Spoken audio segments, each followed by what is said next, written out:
성경 말씀 보시겠습니다. 오늘 은혜 받을 말씀은 구약 성경 시편 17편 말씀입니다.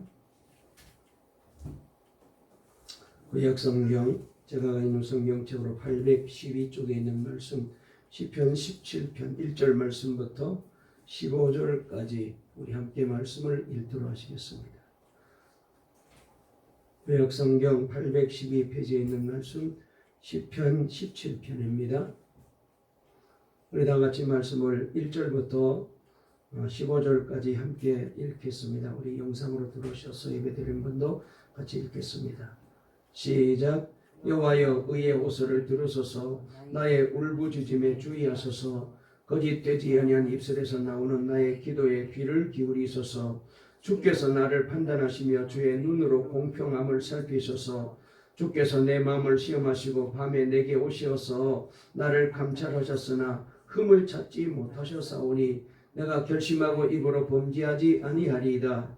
사람의 행사로 논하면 나는 주의 입술의 말씀을 따라 스스로 삼가서 포악한 자의 길을 가지 아니하였사오며 나의 걸음이 주의 길을 굳게 지키고 실족하지 아니하였나이다.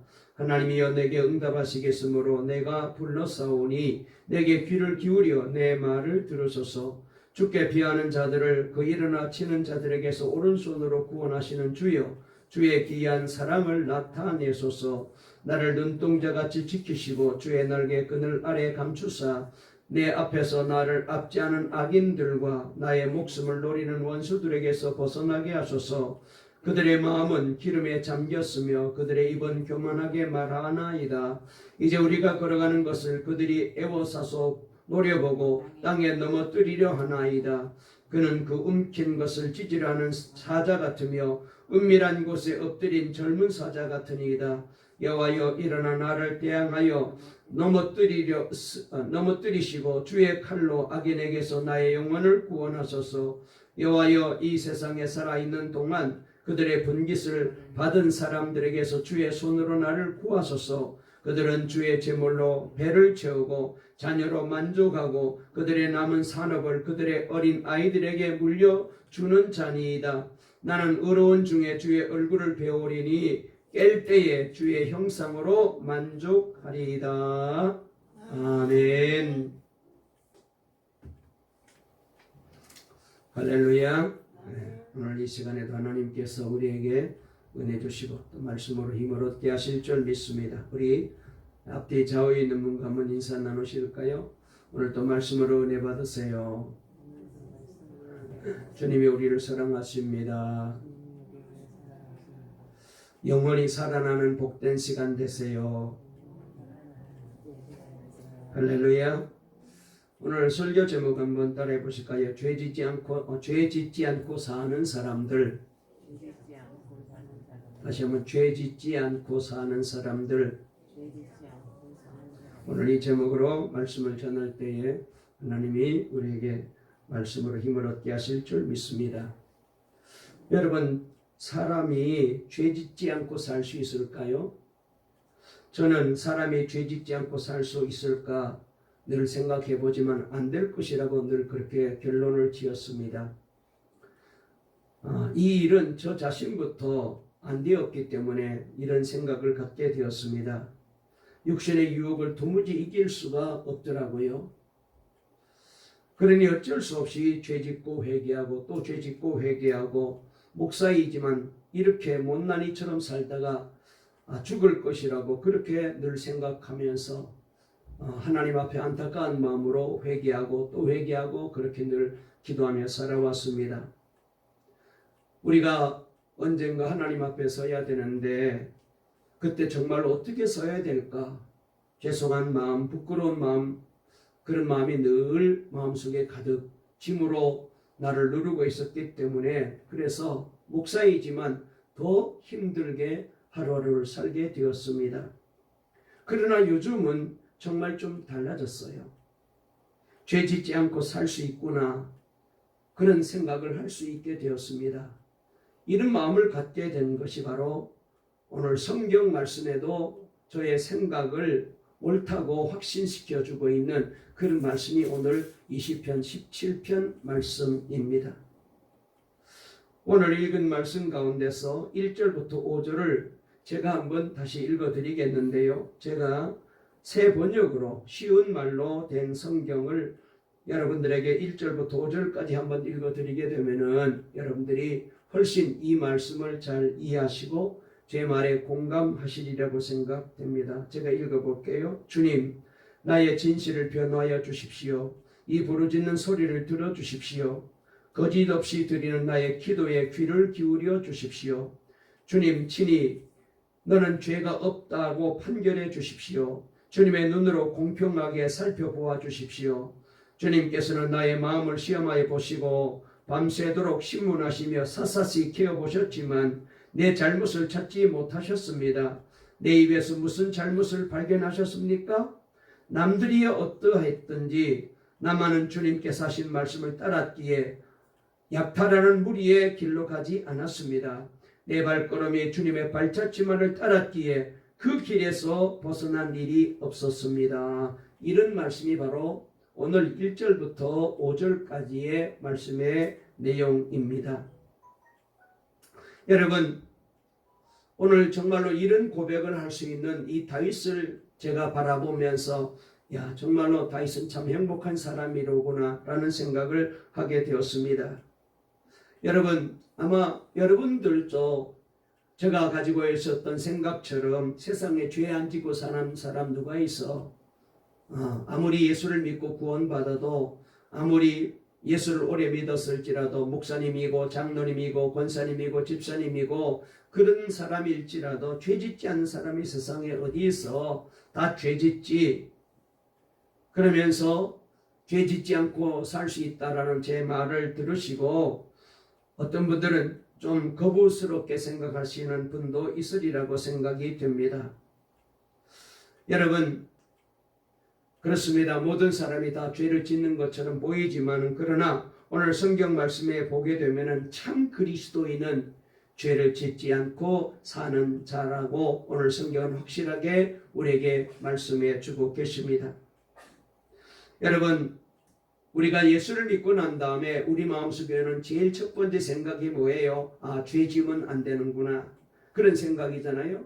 그래서 여러분, 우리의 믿음이 희미할 때는 쉽게 죄를 범하게 되지만 하나님과 가까워지게 되고 주님과 가까워지게 되고 우리의 신앙이 점점 깊어지게 되면은, 영성이 맑아지게 되면은 점점 죄에 대하여 단호하게 대처하게 됩니다. 여러분, 그러므로 우리가 예수를 믿으면서도 죄를 지었다는 것은 우리의 영성이 맑지 않았다는 증거고 내가 하나님 앞에 바르게 서지 못했다는 증거이거든요. 하나님을 제대로 믿는 사람은 참으로 그리스도인의 삶은 죄에 대해서 단호한 태도를 갖게 됩니다. 여러분, 왜 그렇게 해야 됩니까? 그것은 죄의 대가가 너무나도 무섭기 때문에 그렇죠. 죄에 대하여 하나님의 무서운 심판이 있기 때문에 그렇죠. 사실 우리는 내가 죄를 짓게 되면 어떤 벌을 받게 되는지에 대해서 사실은 아직까지 실감 나지 않잖아요. 우리가 지옥에 대해서 마냥 두려운 곳이다, 무서운 곳이다, 고통스러운 곳이다 이렇게만 생각하지. 여러분, 그런데 지옥은요, 우리가 알고 있고 상상하는 것보다 몇천 배, 몇만 배 더 고통스럽고 그리고 힘든 곳입니다. 여기는 절대로 우리가 가지 말아야 돼요. 그리고 하나님의 심판은 우리가 상상하는 것보다 얼마나 무서운지 몰라요. 어떤 교회 목사님이 아침에 고등학생인 딸을 늘 학교에다가 운전하여 태워주곤 그렇게 했답니다.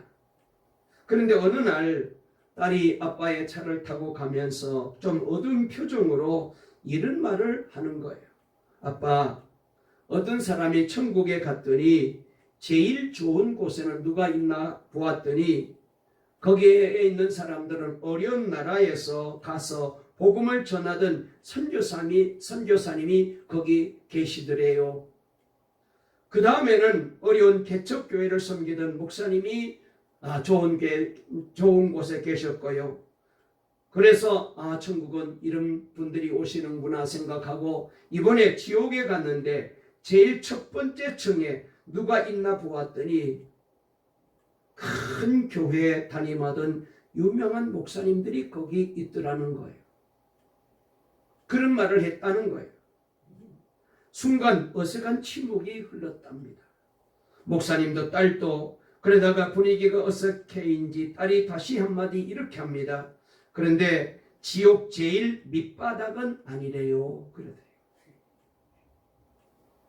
그래서 목사님이 이렇게 대답했대요. 그래, 참 다행이로구나. 아빠는 유명하지도 않고 큰 교회도 담임하지 아니하니까, 이렇게 대답을 했대요. 여러분, 정말 아무렇게나 살아서는 큰일 납니다. 우리는 너무 이 세상에서 어떻게 하면 더 잘 살 수 있을까만 배우려고 애를 쓰지, 그리고 난 다음에 내가 죽어서 어떻게 죽게 될지, 내가 죽어서 어떤 자리에 가게 될지에 대해서는 별로 그렇게 우리가 관심을 갖고 있질 않아요. 죽음에 대해서는 잘 안 배우려고 그래요.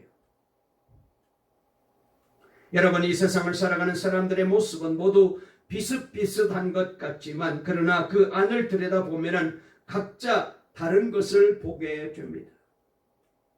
같이 사는 부부도 부모와 자식 간에도 형제 간에도 생각하고 살아가는 방식이 각각 달라요. 그래서 창세기 4장과 5장에 많은 사람들의 이름이 쭉 나열되고 있는데, 그런데 여러분, 성경이 왜 이렇게 많은 사람들의 이름을 우리가 전혀 알지도 못하고 관심도 없는 이 많은 사람들의 이름을 거기 창세기 4장 5장에 소개할까요? 이유는 단 한 가지입니다. 즉, 하나님은 당신을 경외하며 죄 짓지 않고 믿음으로 사는 사람들을 꼭 기억하시고 귀하게 여기시고 저들은 반드시 구원하신다. 이 사실을 보여주기 위해서 구원받은 사람과 받지 못한 사람을 하나님께서 소개하기 위하여 많은 사람을 거기 이름을 나열하고 있어요. 반면에 하나님 없이 세상적으로 자기 인생만을 즐기며 죄 가운데 사는 사람은 하나님으로부터 잊혀지게 되고 버림받고 심판받는 사람이 된다는 것을 보여주기 위해서 그 사람들을 거기 소개하고 있어요. 그가 누구이든지 이 세상에서 어떤 지위로 살았든지 어떤 인생을 살았든지 하나님으로부터 잊혀지고 버림받은 사람은 가장 불쌍한 인생이요 실패한 인생을 산다라는 것을 보여주려고 그 사람들을 소개하고 있어요. 여러분, 우리 인생은 하나님께서 마련하신 무대에서 잠깐 나서 연기하는 것처럼 살다가 내가 맡은 역할이 끝나게 되면은 무대 뒤로 사라지는 것과 같이 우리도 이 세상을 떠나게 되어요.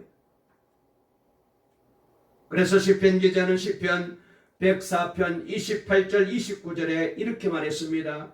주께서 주신즉 그들이 받으며 주께서 손을 펴신즉 그들이 좋은 것으로 만족하다가 주께서 낯을 숨기신즉 그들이 떨고 주께서 그들의 호흡을 거두신즉 그들이 죽어 먼지로 돌아가나이다 그랬어요.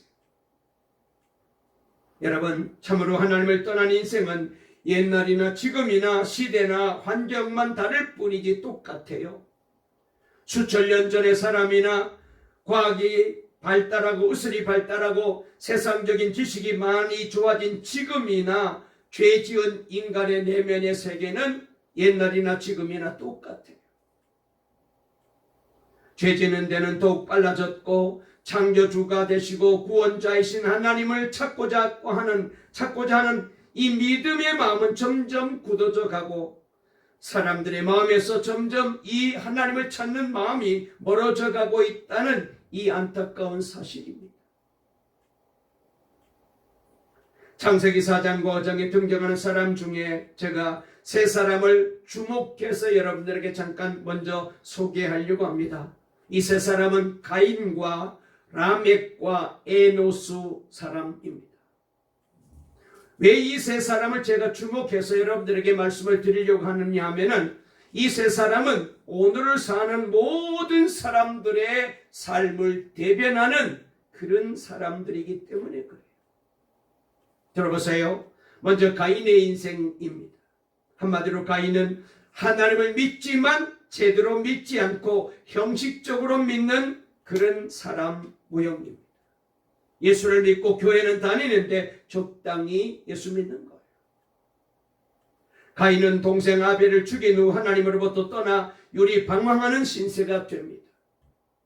가인의 부모인 아담과 하와도 범죄함으로 인해 에덴 동산으로부터 쫓겨남을 당하였고 그의 자식인 가인도 동생을 살인한 후에 하나님으로부터 땅에서 도망자가 되고 방랑자가 되리라는 하나님의 명령을 받고 그런 인생을 살았어요.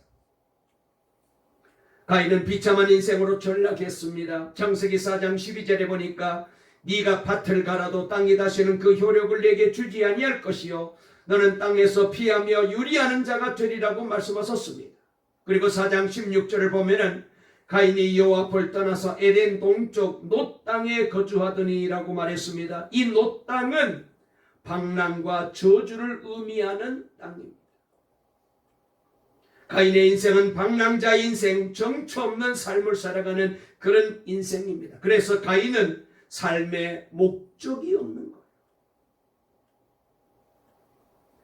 살아야 하는 이유도 전혀 모르고 그저 남들이 하는 것처럼 열심히 돈 벌고 집 사고 그렇게 사는 거예요.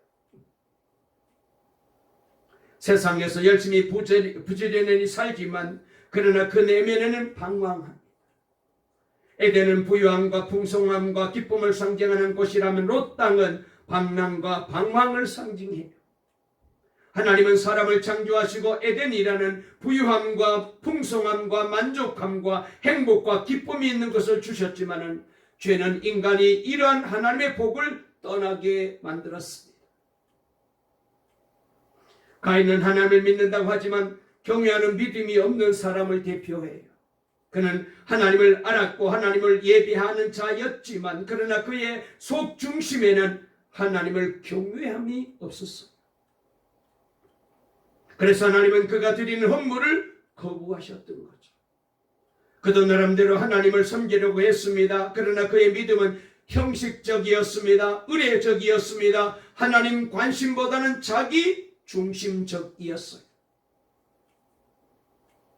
땅의 열매 중에서 좋은 것은 자기가 취하고 나머지 것, 시시한 것, 별 볼 일 없는 것을 하나님께 드리는 것을 성경을 통해서 알 수 있어요. 좋은 것은 자기가 취하고 말하자면 그는 하나님을 홀대한 겁니다. 내 인생의 주인이 하나님이라고 말했지만은 그러나 그의 마음속에 주인은 자기였어요. 여러분, 하나님은 모든 것의 주인이시잖아요.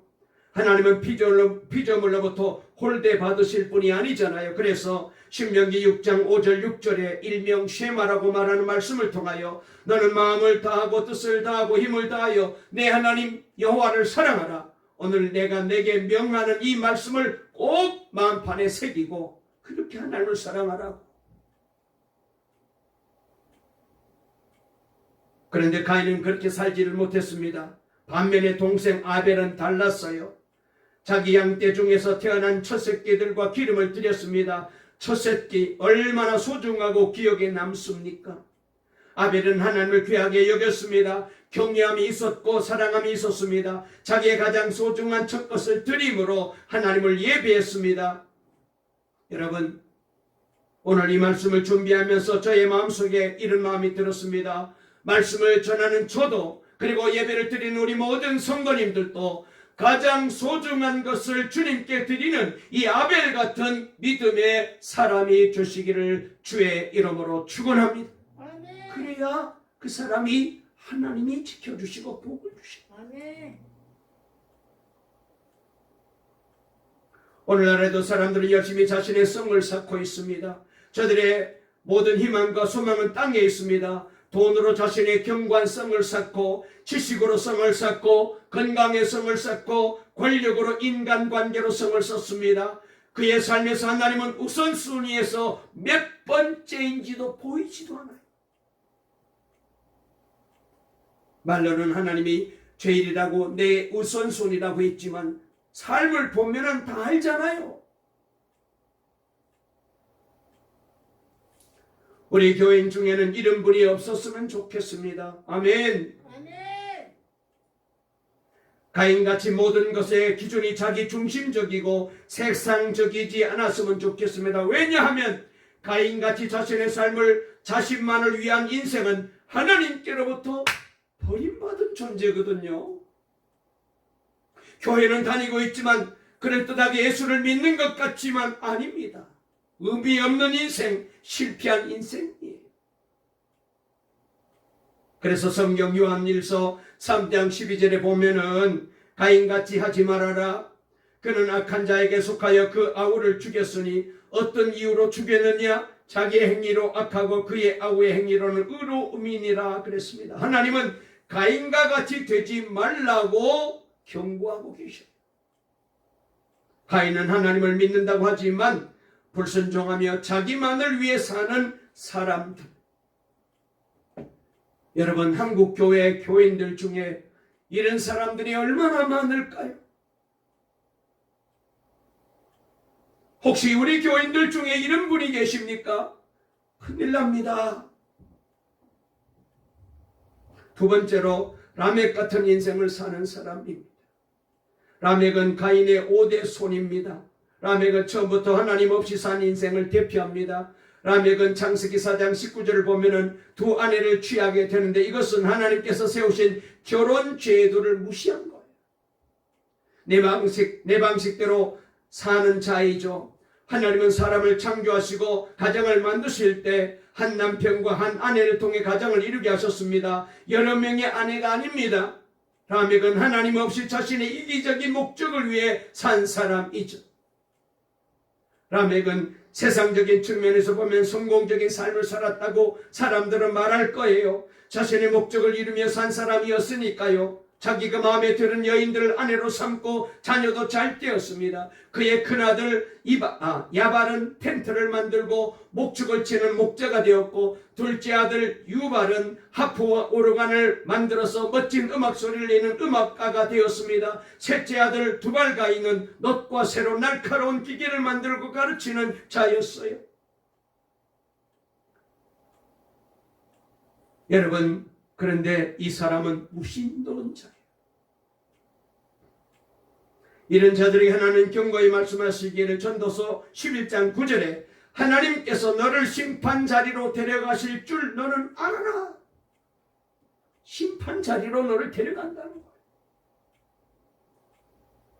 성경은 끊임없이 경고합니다. 죽음은 끝이 아니요 하나님의 죄에 대한 심판이 있다고 경고하고 있어요. 그래서 이번에서 9장 27절 한 번 죽는 것은 사람에게 정한 것이고 그 뒤에는 반드시 심판이 온다. 그러나 사탄은 끊임없이 하나님도 심판도 없다고 우리에게 자꾸 속삭여요. 사탄은 이렇게 말합니다. 야, 짧은 인생이잖아. 그러니 너 자신만을 위해서 살아봐. 세상 사람들 저렇게 멋지게 사는 거 눈에 안 보여? 너도 저렇게 살아야지. 한 번 왔다 가는 인생인데 왜 아무렇게나 살라고 그래? 멋지게 살아야지. 해보고 싶은 거 다 해보고. 먹고 마시고 인생 재밌게 즐기며 살아라. 자꾸 속삭여요. 사람들이 이 말에 속습니다. 죄에는 반드시 대가가 치러집니다. 죽으면 끝나는 것이 아니기 때문에 그래서 예수 믿고 구원받아야 되거든. 그리고 마지막 에노스의 인생입니다. 하나님께서는 아담과 하와에게 죽은 아벨을 대신하여 다른 씨를 그에게 주셔서 셋이라는 아들을 낳게 되었잖아요. 이 셋이 에노스라는 아들을 낳습니다. 창세기 4장 26절에 보면 이런 말씀이 있습니다. 셋도 아들을 낳고 그의 이름을 에노스로 하였으며 사람들이 그때 비로소 여호와의 이름을 불렀더라 그랬습니다. 여기 에노스라는 이름의 뜻은 치료가 거의 불가능한 병든 상태나 재난을 당하거나 고통 가운데 있는 상태를 묘사하는 아나쉬라는 말에서 유래된 이름이에요. 이 단어는 고통 가운데서 살아갈 수밖에 없는 한계 상황 속에 인간을 나타날 때 주로 사용되는 단어입니다. 셋이 자기 아들에게 이러한 에노스라는 이름을 붙인 것은 인간 스스로 너무나도 보잘것없음을 느끼고 하나님 앞에 겸손할 수밖에 없었던 셋의 경건함을 잘 드러내 보여주고 있습니다. 우리 인간은 연약하기 짝이요, 하나님 앞에 보잘것없고 하나님 없이는 우리는 아무것도 다 헛것이, 아무리 성공하고 아무리 돈을 많이 모았을지라도 아무리 높은 자리에 올라가도 하나님 없는 인생은 헛것이구나. 셋이 자식의 이름을 그렇게 지었는데 그의 믿음은 빗나가지 않았어요. 에노스는 하나님을 예배하는 선도자가 됩니다. 창세기 5장 26절에 보니까 그때의 사람들이 비로소 하나님의 이름을 부르기 시작하였더라 그랬습니다. 여기 하나님의 이름을 불렀다는 것은 하나님을 예배했다, 경배했다, 그런 뜻이거든. 에노스는 라멕과 비교해서 그의 인생의 삶은 화려하지 못합니다. 세상적으로 볼 때는 너무나도 평범하고 누구도 이런 삶을 살고 싶지 않지만 그는 내가 누구인지 내 존재를 알았어요. 연약한 존재이지만 죽을 수밖에 없는 존재이며, 그래서 살아있는 동안 절대자이신 하나님을 경배하며 그분을 의지하며 섬기는 믿음의 사람이 되어야 한다는 결심을 하게 된 거예요. 하나님은 그래서 이 에노스를 인정합니다.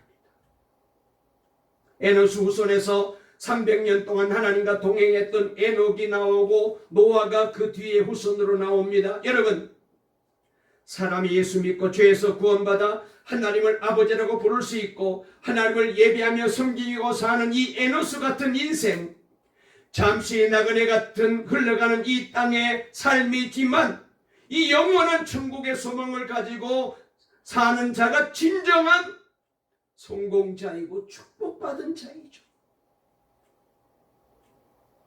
저와 여러분도 남은 인생을 에노스와 같이 그렇게 하나님을 잘 섬기고 하나님 잘 믿고 하나님을 날마다 소망하며 하나님을 내 인생의 주인으로 모시고 어떤 일이 있더라도 하나님이 기뻐하는 일이라면 포기하지 마시고 하나님 우선주의로 그렇게 사시다가 우리 주님이 부르실 때 할렐루야 화답하며 주님 품으로 가시는 우리 동강의 성도들 다 될 수 있기를 주의 이름으로 축원합니다. 그 인생이라야 성공적인 인생이고 복받은 인생이에요.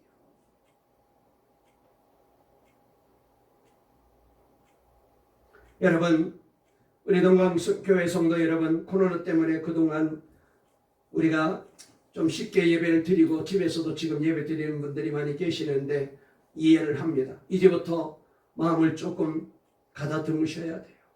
더 이상 이렇게 하면은 절대로 우리는 하나님이 기뻐하는 에노스의 삶을 살 수 없어요. 긴장하셔야 돼요. 주님 앞에 나오는 것 최고의 우선순위여야 돼요. 예배 생활, 기도 생활이 내 삶의 가장 우선순위여야 돼요.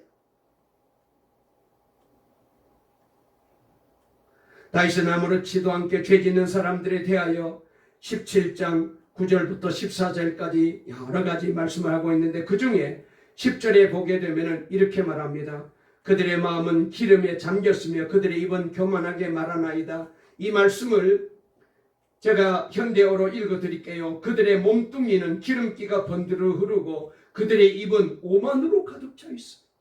그 다음에 14절 말씀이 중요한데요. 자, 우리 다 같이 한번 14절 읽어보실까요? 다 같이 읽어보시겠습니다. 시작. 여호와여, 이 세상에 살아있는 동안 그들의 분깃을 받은 사람들에게서 주의 손으로 나를 구하소서. 그들은 주의 제물로 배를 채우고 자녀로 만족하고 그들의 남은 산업을 그들의 어린 아이들에게 물려주는 자니이다 그랬어요. 자, 이 말씀을 쉬운 성경으로 읽어드릴게요. 이런 말씀입니다. 주님, 이 세상에서 받을 목을 다 받고 사는 자들에게서 나를 구해 주십시오. 주님께서 몸소 구해 주십시오. 그들은 주님께서 쌓아두신 재물로 자신들의 배를 채우고 남은 것을 자녀들에게 물려주고 그래도 남아서 자식의 자식들에게까지 물려줍니다. 이런 뜻이에요.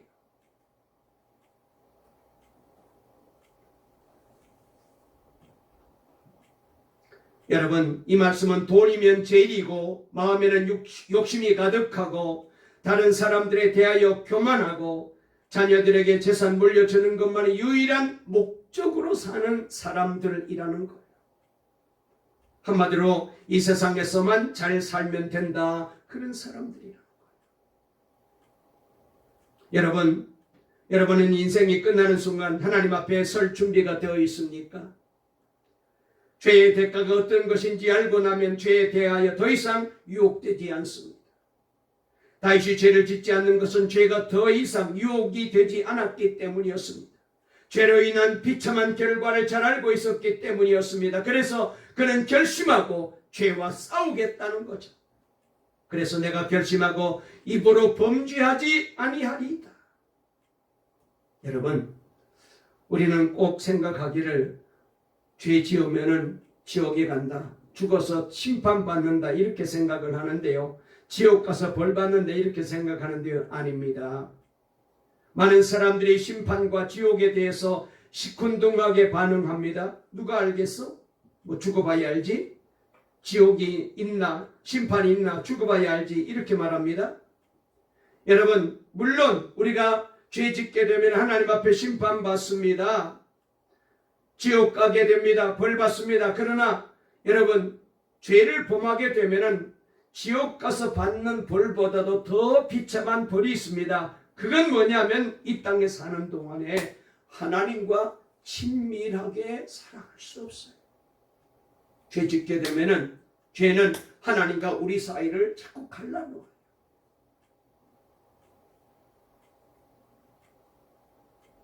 그래서 시편 17편을 보면은 다윗은 엄청난 복을 누리고 있음을 고백합니다. 그게 뭡니까? 뭐 물질적으로 엄청나게 부자가 되고 지위가 높아지고 왕이 되어서 복받은 게 아니고, 다윗이 말하고 있는 가장 귀한 복이 뭐냐? 하나님과 친밀하게 살고 있다는 거예요. 그 말씀이 17장 3절에 나와 있는데요. 우리 한번 3절 읽어보실까요? 3절 읽습니다. 시작. 주께서 내 마음을 시험하시고 밤에 내게 오셔서 나를 감찰하셨으나 흠을 찾지 못하셨사오니 내가 결심하고 입으로 범죄하지 아니하리이다. 그랬어요. 자, 이 말씀을 제가 현대어로 읽어드릴게요. 주님께서는 나의 마음을 시험하여 보시고 밤새도록 신문하시며 샅샅이 개어보셨지만 내 잘못을 찾지 못하셨습니다. 내 입에서 무슨 잘못을 발견하셨습니까? 그런 말이에요. 그 다음에 또 6절 말씀도 읽어볼까요? 6절 시작. 하나님이여 내게 응답하시겠으므로 내가 불러사오니 내게 귀를 기울여 내 말을 들으소서. 그랬어요. 이 말씀도 하나님, 내가 주님을 부르니 내게 응답하여 주십시오. 귀 기울이셔서 내가 아뢰는 말을 들어주십시오. 그랬어요. 그 다음에 8절 읽어볼까요? 시작. 나를 눈동자같이 지키시고 주의 날개 그늘 아래 감추사. 그랬어요. 이 8절 말씀도 주님의 눈동자처럼 나를 지켜주시고 주님의 날개 그늘에 나를 숨겨주시고 그랬어요. 그 다음에 우리 다 같이 한번 15절 말씀 읽어보시겠습니다. 시작. 나는 의로운 중에 주의 얼굴을 배우리니 깰 때 주의 형상으로 만족하리이다. 그랬어요. 이 말씀을 다시 한번 제가 읽어드릴게요. 나는 떳떳하게 주님의 얼굴을 뵙겠습니다. 깨어나서 주님의 모습 배울 때에 주님과 함께 있는 것만으로도 내게 기쁨이 넘칠 겁니다. 자다가 깼는데 주님 품 안에 있는 거예요. 주님이 늘 함께 있는 거예요. 얼마나 행복하겠어요. 얼마나 기쁘겠어요. 다윗은 하나님과 너무나도 친밀히 동행하며 살고 있었던 것이죠. 그래서 다윗에게 오직 하나의 기쁨은 하나님과 동행하는 것입니다. 여러분, 이것이 바로 성도가 누리는 가장 큰 복입니다. 우리는 예수를 믿고 난 다음에 건강하고 가정이 편안하고 자식들이 잘 되고 사업이 번창하고 물질의 복을 받고 재산이 늘어나고 이걸 복받은 거라고 늘 그렇게 수도 없이 저도 이렇게 강조를 했어요. 그게 복받은 것이다. 그런데 그거와는 비교 안 되는 더 중요한 복이 있는데 그게 뭐냐? 하나님과 24시간 늘 함께 사는 거야. 이게 바로 복이라는 거예요.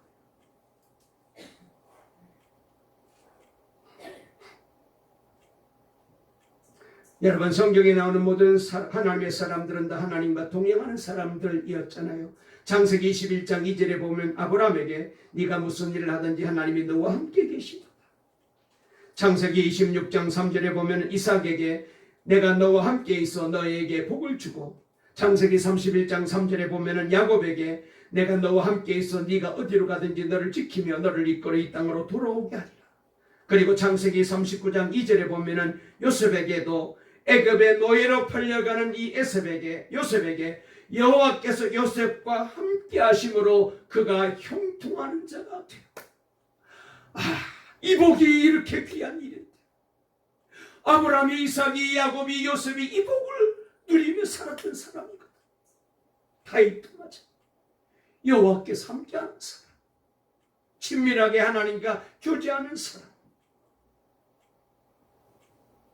여러분, 그런데 말이죠, 놀랍게도 이 귀한 복은 예수 믿는 모든 사람들이 누리는 복이어야 돼요. 우리가 이 복을 누려야 돼요. 예수님께서 승천하시면서 제자들에게 약속하셨잖아요. 마태복음 28장 20절에 내가 세상 끝날까지 너희와 항상 함께 있습니다. 이 약속은 제자들에게만 해당되는 약속이 아닙니다. 저와 여러분 모두에게 주신 약속입니다. 그래서 성도는 무슨 일이 있어도 죄짓지 않아야 됩니다. 왜요? 죄는 하나님과 나와의 이 친밀한 관계를 다 박살내버리고 깨트려가요. 다윗이 죄를 짓고 우리아를 죽게 한 후에 그가 하나님께 구한 것은 성령을 거두어 거지 말라고 그렇게 기도했잖아요. 시편 51편 11절에 보니까 나를 주 앞에서 쫓아내지 마시며 주의 성령을 내게서 거두지 말아주세요. 몇 번이고 말씀드렸듯이, 여러분, 아이가 죄를 짓게 되면은 그 좋든 친하든 엄마 아빠가 무서워져. 자꾸 멀리합니다. 도망가요. 숨어요. 아하, 저놈이 뭔가 실수했구나. 알잖아요. 엄마 아빠는 변하지 않았지만은 아이가 달라진 겁니다. 왜? 죄가 그렇게 만든 거예요. 우리와 하나님 사이도 마찬가지. 죄 지으면 하나님과의 관계가 달라져요. 하나님이 변하신 것이 아니라 아담과 하와가 선악과를 따먹고 갑자기 하나님이 두렵게 느껴져서 숨었던 것처럼, 여러분, 우리도 마찬가지입니다. 말씀을 마치려고 합니다. 예수님께서 요한복음 15장 4절 5절에 이렇게 말씀하셨어요. 내 안에 거하라, 나도 너희 안에 거하리라. 나는 포도나무여 너희는 가지라. 그가 내 안에 내가 그 안에 거하면 사람이 열매를 많이 맺나니 나를 떠나서는 너희가 아무것도 할 수 없습니다. 하나님 떠난데도 잘 됩니까? 좋습니까? 행복합니까? 건강합니까? 편안합니까? 그거는 사탄의 장난치는 거예요. 속고 있는 거예요.